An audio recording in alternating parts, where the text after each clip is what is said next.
पंतप्रधान नरेंद्र मोदींनी नुकतंच सेवा तीर्थ उपक्रमांतर्गत अनेक महत्त्वपूर्ण घोषणा केल्यात। महिला, तरुण आणि शेतकऱ्यांसाठी ऐतिहासिक निर्णयांवर त्यांनी आज स्वाक्षरी केली आहे। पंतप्रधानांनी पीएम राहत योजनेच्या शुभारंभालाही मंजुरी दिली आहे। या योजनेअंतर्गत अपघातग्रस्तांना 1.5 लाख रुपयांपर्यंतचे कॅशलेस उपचार मोफत मिळतील। यासह 6 कोटी लखपती निधी करण्याचं नवीन लक्ष्य ठेवलंय। यासह कृषी पायाभूत सुविधा निधी हा 1 लाख कोटींवरून 2 लाख कोटी रुपये करण्यात आलाय। तर startup India fund of funds हा 2.0 ला मंजुरीही देण्यात आली आहे। यासाठी 10,000 कोटी रुपयांचा निधी उपलब्ध करून दिला जाईल।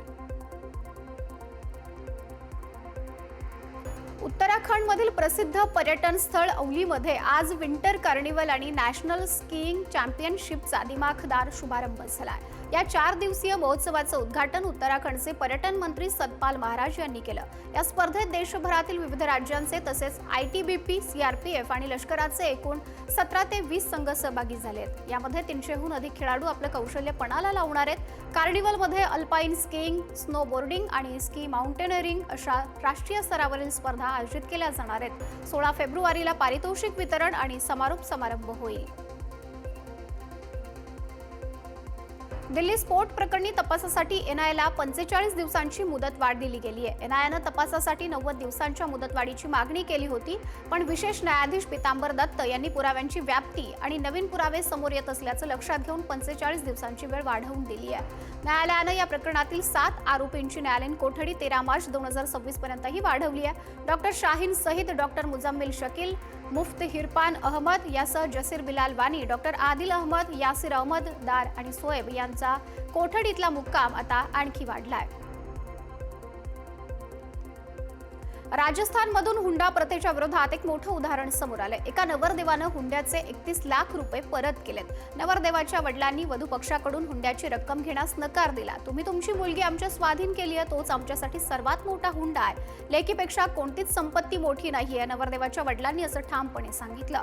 हे ऐकताच लग्न समारंभामध्ये उपस्थित असलेले सर्व पाहुणे सुद्धा भावूक झाले। लग्नातील नातेवाईक आणि ग्रामस्थांनी याला हुंडा प्रथेविरुद्धचं एक धाडसी पाऊल म्हटलंय। आजच्या काळात जिथं हुंड्यावरून वाद आणि छळाच्या घटना समोर येतात, तिथं असं उदाहरण समाजाला नवी दिशा देतं। डीजेच्या तालावरती नाचत गाचत नवरदेवाच्या घराकडे निघालेल्या वऱ्हाड्यांना एका सुसाट ट्रकनं चिरडलंय। छत्तीसगडच्या जांजगीर चांपा जिल्ह्यात काळजाचा ठोका चुकवणारा हा अपघात घडलाय। शिवरी नारायणच्या दिशेने येणाऱ्या या अनियंत्रित ट्रकनं दिलेल्या धडकेत 3 जण गंभीर जखमी झालेत, तर एका पुरुषाचा मणकाही मोडलाय। 2 महिलांच्या पायाला आणि छातीलाही गंभीर दुखापत झाली आहे। सोशल मीडियावर समोर आलेल्या या घटनेचा व्हिडिओ अंगावर शहारं आणणार आहे। ट्रकचे ब्रेक फेल झाले होते की चालक नशेत होता याचा तपास पोलीस करतात। सर्व जखमींवरती सध्या रुग्णालयामध्ये उपचार सुरू आहेत। बंगळुरू जवळच्या होसकोट दबासपेटे राष्ट्रीय महामार्गावर भीषण अपघात घडला। अनेक वाहनांच्या झालेल्या विचित्र अपघातात 7 जणांचा जागीच मृत्यू झाला। हा अपघात पहाटेच्या सुमारास घडला। होसकोटहून देवनल्लीच्या दिशेनं जाणाऱ्या एका वेगवान एसयूव्ही कारनं दुचाकीला मागून जोरात धडक दिली आणि या धडकेनंतर एसयूव्ही चालकाचं वाहनावरील नियंत्रण सुटलं। ही कार समोरच्या एका ट्रकला जाऊन धडकली। या भीषण अपघातात कारमधील 6 आणि दुचाकीस्वार अशा एकूण 7 जणांचा जागीच मृत्यू झाला। होसकोट पोलिसांनी या अपघाताची नोंद केली आहे। पुढील तपासही सुरू आहे। विमान प्रवासादरम्यान प्रवाशांच्या वाढत्या तक्रारी आणि विमानातील शिस्त राखण्यासाठी नागरी विमान वाहतूक मंत्रालयानं नवे नियम जारी केलेत। विमानातील प्रवाशांना आता मोबाईल, टॅब, लॅपटॉप वापरताना इयरफोन्स किंवा हेडफोन्स वापरणं बंधनकारक आहे। जर एखादा प्रवासी स्पीकरवर मोठ्या आवाजामध्ये गाणी किंवा चित्रपट ऐकत असेल, पाहत असेल, त्यामुळे सहप्रवाशांची शांतता भंग होत असेल, तर विमान कर्मचारी त्यांना ताकीद देऊ शकतात। वारंवार सूचना देऊन सुद्धा नियमांचं उल्लंघन करणाऱ्या प्रवाशाला अनरुली पॅसेंजर असं घोषित केलं जाऊ शकतं। या गंभीर परिस्थितीमध्ये तुरुंगवासाची शिक्षा सुद्धा होऊ शकते।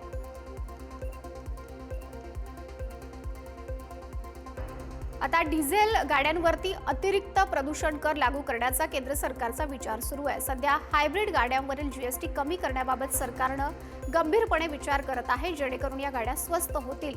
फेम फ्री योजनेअंतर्गत इलेक्ट्रिक गाड्यांना मोठी सबसिडी देण्याचं नियोजन आहे। व्यावसायिक वापरासाठी सीएनजी आणि इथेनॉल मिश्रित इंधनावरती भर दिला जातोय। आगामी काळामध्ये डिझेल गाड्यांची खरेदी महाग पडू शकते किंवा त्यांचं उत्पादन थांबवलं जाऊ शकतं। परिणामी हायब्रिड आणि फ्लेक्स फ्यूल इंजिन असलेल्या गाड्यांकडे कल वाढण्याची सुद्धा शक्यता आहे। उत्तर प्रदेशमध्ये मिड डे मीलबाबत एक अत्यंत संतापजनक प्रकार बघायला मिळाला. दुधात पाणी नाही तर चक्क बादलीभर पाण्यात अवघं 2 पॅकेट दूध मिसळून ते लहान मुलांना देण्यात आलंय. या घटनेचा व्हिडिओ सध्या सोशल मीडियावर प्रचंड व्हायरल होतोय, ज्यामध्ये मुख्याध्यापिकेच्या उपस्थितीमध्येच हा सर्व प्रकार उघडपणे सुरू असल्याचं दिसतंय. इतकंच नाही तर आणखी एका व्हिडिओमध्ये मुलांच्या अभ्यासाच्या वेळी मुख्याध्यापिका चक्क झोपलेल्या पाहायला मिळतात. ढिकवाहा गावामधील प्राथमिक शाळेतला हा सगळा प्रकार आहे. वाहतुकीचे नियम धाब्यावर बसवून शॉर्टकट शोधणाऱ्या चालकांना केरळमधील एका वृद्ध महिलेनं दिलेला धडा सध्या देशभरामध्ये चर्चेचा विषय ठरलाय. कोझिकोड येथील एरान हिप्लम परिसरात एका वृद्ध महिलेनं चक्क फुटपाथवरून दुचाकी चालकांचा रस्ता अडवून त्याला माघारी फिरायला भाग पाडलं. या धाडसी कृतीचा व्हिडिओ सध्या सोशल मीडियावरती तुफान व्हायरल झालाय. नेटकरी या वृद्ध महिलेचं कौतुक करतात. जेव्हा चालकानं वाद घालण्याचा प्रयत्न केला तेव्हा महिलेनं आपला मोबाईल काढून त्याचं रेकॉर्डिंग सुरू केलं. अखेर कायद्याचा आणि लोकांच्या रोषाचा धाक वाटल्यानं चालकाला आपली दुचाकी मागे घेऊन मुख्य रस्त्यावरती यावं लागलं. सुप्रीम कोर्टानं रेरा प्राधिकरणाच्या कामकाजावर अत्यंत कठोर शब्दांत ताशेरे ओढलेत. रेरा ही संस्था आता घर खरेदीदारांचं हित जपण्याऐवजी निवृत्त अधिकाऱ्यांच्या पुनर्वसनाचं केंद्र बनली आहे. जर रेरा केवळ बिल्डरांना पाठीशी घालत असेल आणि लोकांच्या तक्रारींवर प्रभावी निकाल देत नसेल तर ही संस्था बंदच का करून टाकू नये असा घणाघात सुप्रीम कोर्टानं केलाय. बिल्डरांनी ताबा देण्यास उशीर केल्यास किंवा फसवणूक केल्यास रेराकडून ठोस कारवाई होत नसल्याच्या वाढत्या तक्रारींची कोर्टानं दखल घेतली आहे. अनेक राज्यांमध्ये रेरा प्राधिकरणामध्ये निवृत्त IAS अधिकाऱ्यांची वर्णी लागलेली आहे, ज्यांच्या कार्यक्षमतेवरती भारतीय पासपोर्टच्या रँकिंगमध्ये सुधारणा झाली आहे. नवीनतम हेनले पासपोर्ट इंडेक्स आता भारताचा पासपोर्ट जगातील सर्वात शक्तिशाली पासपोर्टच्या यादीत 75व्या स्थानावर पोहोचलाय. वर्षाच्या सुरुवातीला तो 80व्या स्थानावरती होता, म्हणजेच अलीकडे त्यात 5 स्थानांची सुधारणा झाली आहे. यापूर्वी 2025 मध्ये तो देशाच्या पासपोर्ट क्रमवारीमध्ये पासपोर्ट जगातील सर्वात कमकुवत एक पासपोर्टपैकी तो ठरलेला. तो 97व्या स्थानावर असून पॅलेस्टाईन आणि उत्तर कोरिया 94व्या स्थानापेक्षाही खाली आहेत. मध्य प्रदेशच्या बैजनगंग येथील मोहल्ल्यामध्ये एक हृदयद्रावक घटना घडली.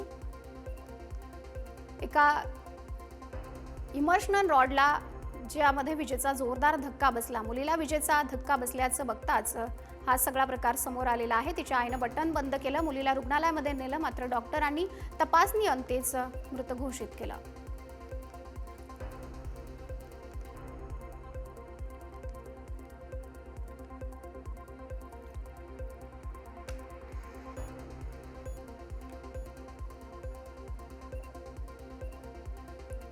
बांगलादेश नॅशनलिस्ट पार्टीनं निवडणुकीत मोठा विजय मिळवला. BNP आघाडीनं 299 पैकी 212 जागा जिंकल्यात, ज्यामुळे 150 सदस्यांचा बहुमताचा आकडा पार केलाय. जमाते इस्लामीच्या नेतृत्वाखालील 11 पक्षांच्या आघाडीनं आतापर्यंत 77 जागा जिंकल्यात. जवळजवळ 20 वर्षांनी BNP देशात सरकार स्थापन करेल. शेख हसीना यांची अवामी लीग 2008 ते 2024 पर्यंत सत्तेमध्ये होती. या विजयासह BNP अध्यक्ष तारिक रहमान पंतप्रधानपदी विराजमान होणार आहेत. तारिक यांनी 2 जागांवरून निवडणूक लढवली आणि दोन्ही जागांवर विजय सुद्धा मिळवला. पश्चिम बंगालच्या मुख्यमंत्री ममता बॅनर्जी यांनी त्यांच्या विजयाबद्दल त्यांचं अभिनंदन केलं. बांगलादेशमध्ये BNPच्या विजयानंतर पंतप्रधान मोदींनी BNPचे कार्याध्यक्ष तारिक रहमान यांच्याशी फोनवरून संवाद साधला. त्यांच्या पक्षाच्या ऐतिहासिक विजयाबद्दल त्यांचं अभिनंदन केलं. पंतप्रधानांनी या विजयाचं वर्णन निर्णायक आणि दैदिप्यमान असं केलेलं आहे. विजय हा बांगलादेशातील जनतेनं तारिक रहमान यांच्या नेतृत्वावरती दाखवलेला विश्वास असल्याचं म्हटलंय. भारतानं बांगलादेश सोबतचे बहुआयामी संबंध अधिक दृढ करण्याची आणि सामायिक विकासाची ध्येय साध्य करण्यासाठी एकत्र काम करण्याची इच्छा व्यक्त केली आहे. तारिक रहमान यांच्या नेतृत्वाखालील BNPनं 299 पैकी 212 जागा जिंकून 2 दशकांनंतर पुन्हा सत्तेमध्ये पुनरागमन केलंय. भारताविरुद्ध सतत गरळ ओकणारा आणि कट्टरपंथी विचारसरणीचा पुरस्कार करणारा बांगलादेशी नेता मामुनुल हक याला जनतेनं जोरदार चपराक दिली आहे. बांगलादेशातील सार्वत्रिक निवडणुकीत बांगलादेश खिलाफत मजलिसचा उमेदवार असलेल्या मामुनुल हकचा दारुण पराभव झाला. त्याला स्वतःची जागा सुद्धा वाचवता आली नाही. ढाका 13 या मतदारसंघातून निवडणूक लढवणाऱ्या हकला BNPच्या बॉबी हजाज यांनी पराभवाची धूळ चारली आहे. 26 मार्च 2021 मध्ये पंतप्रधान नरेंद्र मोदींच्या बांगलादेश दौऱ्यावेळी त्यानं हिंसेचं कारस्थान रचलं होतं. बांगलादेशच्या इतिहासामध्ये पहिल्यांदाच ढाक्यातून हिंदू उमेदवार विजयी झालाय। नुकत्याच पार पडलेल्या 13व्या संसदीय निवडणुकीत ढाका मतदारसंघातून गयेश्वर चंद्र रॉय यांनी विजय मिळवत स्वातंत्र्यानंतर ढाकातून निवडून आलेले पहिले हिंदू खासदार होण्याचा मान पटकावला। त्यांनी बांगलादेश नॅशनलिस्ट पार्टीच्या तिकिटावरती निवडणूक लढवत जमाते इस्लामीचे उमेदवार शाहीनूर इस्लामचा पराभव केला। ढाका या महत्त्वाच्या मतदारसंघातून त्यांनी पक्षाला विजय मिळवून दिला। त्यांच्या विजयामुळे हिंदू संघटनांमध्ये आनंदाचं वातावरण आहे।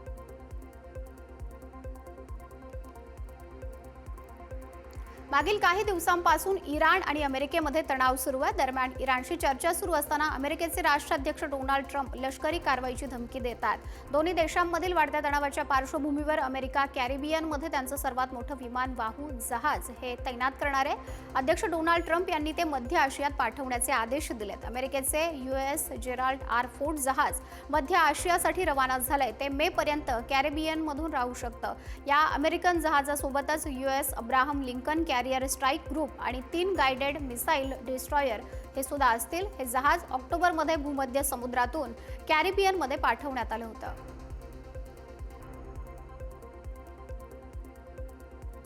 अमेरिकेचा भारताशी झालेला व्यापार करार ऐतिहासिक असल्याचं वर्णन अमेरिकेचे अध्यक्ष डोनाल्ड ट्रम्प यांनी केलंय। या करारामुळे भारत आणि इतर व्यापारी भागीदार देशांना केल्या जाणाऱ्या कोळशाच्या निर्यातीत अमेरिका मोठी वाढ करणार असल्याचं ते म्हणालेत। अमेरिका आता ऊर्जा क्षेत्रातील एक मोठा निर्यातदार देश बनतोय। गेल्या काही महिन्यांमध्ये अमेरिकेनं जपान, कोरिया, भारत आणि इतर देशांसोबत ऐतिहासिक व्यापार करार केल्याचं डोनाल्ड ट्रम्प म्हणाले। त्यामुळे अमेरिकेची कोळसा निर्यात वाढणार आहे। गेल्या आठवड्यात अमेरिका आणि भारत यांनी अंतरिम व्यापार कराराचा आराखडा निश्चित केल्याची घोषणा केली होती। इजिप्तच्या इतिहासाचा एक नवा पैलू उजेडात आलाय। इजिप्तमधील थडग्यामध्ये 2000 वर्षांपूर्वीचे तामिळ ब्राह्मी शिलालेख आढळले। त्यामुळे प्राचीन भारतातील व्यापाऱ्यांच्या इतिहासातील आजवर दडलेल्या अनेक गोष्टी उजेडात येण्याची शक्यता निर्माण झाली आहे। प्राचीन काळी तमिळ व्यापारी सागरी प्रवास करत इजिप्तपर्यंत पोहोचले होते। ते त्या देशाच्या अंतर्गत भागातही प्रवास करत होते। हे या शिलालेखामुळे दिसून आलंय। चेन्नईत आयोजित करण्यात आलेल्या 4 दिवसीय आंतरराष्ट्रीय तमिळ अभिलेख परिषदेत स्वित्झर्लंडमधील लॉझन विद्यापीठातील प्राध्यापक इंगो स्ट्रॉच यांनी आपल्या सादरीकरणामध्ये ही माहिती दिली। पाकिस्तानचे माजी लष्कर प्रमुख कमर जावेद बाजवा यांनी सैनिकांचीच मारहाण केल्याचा आरोप केला जातोय। बाजवा यांना काही सैनिकांनी बेदम मारहाण केल्याची चर्चा आहे। मात्र पाकिस्तानी लष्कर आणि बाजवा यांच्या कुटुंबियांनी ते बाथरूममध्ये घसरून पडल्याची सारवासारव केली आहे। या घटनेमुळे पाकिस्तानी सैन्यामधील अंतर्गत असंतोष चव्हाट्यावर आलाय। जनरल बाजवा यांना 3 सैनिकांनी पकडलं आणि मारहाण केली। यात ते गंभीर जखमी झालेत। मात्र कुटुंबियांनी हे सर्व आरोप फेटाळून लावलेत। संरक्षण मंत्रालयाच्या संरक्षण अधिग्रहण परिषदेनं अनेक प्रमुख संरक्षण करारांना मंजुरी दिली आहे। यामध्ये फ्रान्सकडून 114 राफेल लढाऊ विमानं खरेदी करणं आणि इतर अनेक निर्णयांचा समावेश होता। जगातील सर्वात प्रगत हवाई संरक्षण प्रणाली S-400 बाबतही एक मोठा निर्णय घेण्यात आलाय। भारतानं रशियाकडून S-400 प्रणालीसाठी 10,000 कोटी खर्चाच्या 228 क्षेपणास्त्रांच्या खरेदीला मान्यता दिली आहे। गेल्या वर्षी ऑपरेशन सिंदूर दरम्यान जगानं S-400 ची शक्ती पाहिली आहे। या क्षेपणास्त्रांच्या खरेदीमुळे S-400च्या क्षमता आणखी धारदार होतील। बैठकीत अमेरिकेकडून 6 P-80I टोही विमानांच्या खरेदीला सुद्धा मान्यता देण्यात आली आहे। हा करार सुमारे 30,000 कोटींचा असल्याचा अंदाज आहे। ब्रिटनचे पंतप्रधान कीर स्टारमर यांनी देशाचे सर्वात वरिष्ठ सनदी अधिकारी आणि कॅबिनेट सचिव सर ख्रिस वॉर्मल्ट यांना पदावरून हटवले। डिसेंबर 2024 मध्ये त्यांची या पदावरती नियुक्ती करण्यात आली होती, पण केवळ 14 महिन्यांच्या कालावधीमध्येच त्यांना निरोप घ्यावा लागल्यानं ते ब्रिटनच्या इतिहासातील सर्वात कमी काळ सेवा देणारे कॅबिनेट सचिव ठरलेत। कॅबिनेट कार्यालयानं प्रसिद्ध केलेल्या निवेदनानुसार पंतप्रधान आणि सर ख्रिस यांच्यामध्ये परस्पर संमतीनं हा निर्णय घेण्यात आला। मात्र गेल्या काही महिन्यांपासून डाउनिंग स्ट्रीट त्यांच्या कामकाजावर नाराज असल्याच्या बातम्या सातत्याने येत होत्या। विशेषतः ब्रिटिश राज्य व्यवस्थेमध्ये मोठे बदल घडवून आणण्यासाठी वॉर्मल्ड यांची नियुक्ती करण्यात आली होती, पण त्यांच्या पारंपरिक कार्यपद्धतीमुळे पंतप्रधान समाधानी नसल्याचं बोललं जात आहे। मेक्सिकोमध्ये आयोजित फिफा फुटबॉल विश्वचषकाच्या सुरक्षेसाठी रोबोटिक श्वान तैनात करण्यात येणार आहेत। विश्वचषकादरम्यान गुन्हेगारी रोखण्यासाठी आणि पोलिसांना मदत करण्यासाठी रोबोट डॉग्स तैनात केले जातील अशी घोषणा मेक्सिकन अधिकाऱ्यांनी केली आहे। मेक्सिकोमधील मॉन्टेरे शहरात एका विशेष कार्यक्रमादरम्यान या रोबोट डॉगचं सादरीकरण करण्यात आलंय। हे रोबोट्स केवळ चालत नाहीत तर कठीण भागात जाऊन टेहाळणी सुद्धा करणं आणि संशयास्पद हालचाली शोधण्यात सक्षम आहेत। या रोबोट्सना हाय डेफिनेशन कॅमेरे यासह सेन्सर्स बसवण्यात आले, ज्यामुळे ते अंधारामध्ये सुद्धा स्पष्ट पाहू शकतात। युरोपमधील मदिला या वादळामुळे झालेल्या विविध अपघातांमध्ये आतापर्यंत 3 जणांचा मृत्यू झालाय। जनजीवन पूर्णपणे विस्कळीत झालंय। प्रशासनाने या वादळाचं वर्णन अत्यंत तीव्र आणि असामान्य असं केलंय। सोसाट्याचा वारा आणि मुसळधार पावसामुळे झालेल्या अपघातांमध्ये 3घांना आपला जीव गमवावा लागलाय, तर सोसाट्याच्या वाऱ्यामुळे विद्युत तारा तुटल्यानं हजारो कुटुंब अंधारामध्ये आहेत। मुसळधार पावसानं अनेक महत्त्वाचे रस्ते पाण्याखाली गेलेत। मादागास्कर देशाला धडकलेल्या एका अत्यंत शक्तिशाली चक्रीवादळानं मोठं थैमान घातलंय। या नैसर्गिक आपत्तीत आतापर्यंत किमान 38 जणांचा मृत्यू झालेला आहे। देशातील दुसऱ्या क्रमांकाच्या मोठ्या शहरात प्रचंड वित्तहानी झाली आहे। चक्रीवादळाच्या वेगवान वाऱ्यामुळे आणि पावसानं अनेक घरांची पडझड झाली आहे। त्यात दबून आणि पुराच्या पाण्यात वाहून गेल्यानं मृतांचा आकडा 38 वर पोहोचलाय। मादागास्करचं दुसरं सर्वात मोठं शहर या वादळाच्या तडाख्यात पूर्णपणे उद्ध्वस्त झालंय। त्या ठिकाणची वीज आणि दळणवळण यंत्रणा कोलमडली आहे। हजारो नागरिक बेघर झाले, तर शेकडो हेक्टर शेतीचं सुद्धा नुकसान झालंय।